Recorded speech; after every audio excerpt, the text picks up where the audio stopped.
It's far greater than anything you've ever tried to imagine in your mind. The mind cannot comprehend it. Cannot begin. It's like casting a drop off your fingertip in the ocean. Doesn't do justice. Muhammad, peace be upon him, is a man like you've never read about. This is why we got so angry. And when they wrote these cartoons about him in Denmark, maybe a lot of us overreacted. Yes, we overreacted. But if someone insulted your mother, most of us probably would overreact.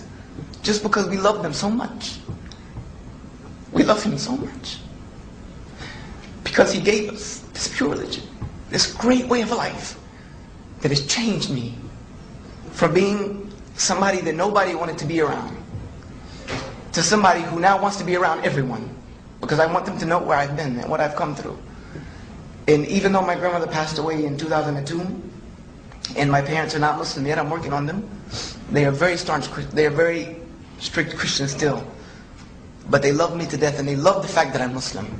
They will stand up and say, in a group of their own congregation, that I'm glad my son is a Muslim, wouldn't want him any other way.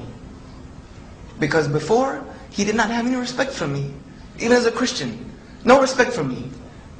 Now as a Muslim, he calls me every day. When I'm sick, he drops everything to come see me across the country.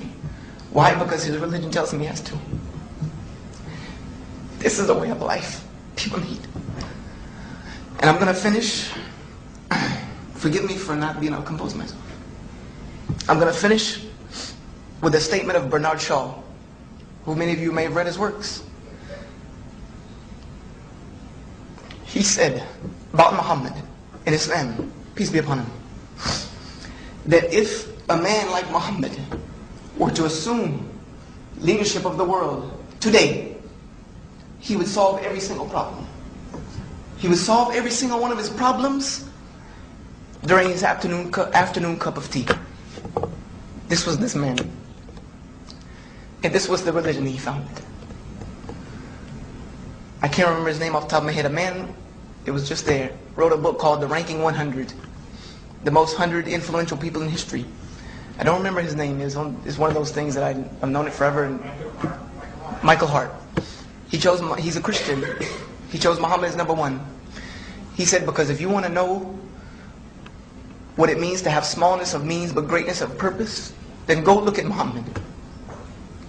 And go look at the religion he founded. You find it there. So that's what I'm conveying to you.